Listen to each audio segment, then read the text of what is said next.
Sinampahan ng reklamong plunder at technical malversation sa Office of the Ombudsman si Executive Secretary Ralph Recto at iba pang miyembro ng gabinete.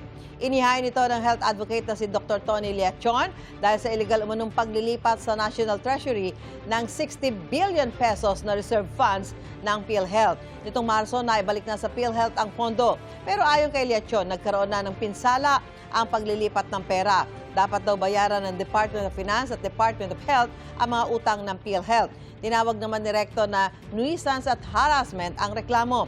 Anya, dati nang sinabi ng Korte Suprema na wala siyang kriminal na pananagutan kaugnay ng paglilipat ng pondo. Sabi naman ng palasyo, lahat ay may karapatang magsampa ng reklamo pero ang tanong ay kung mananalo ito.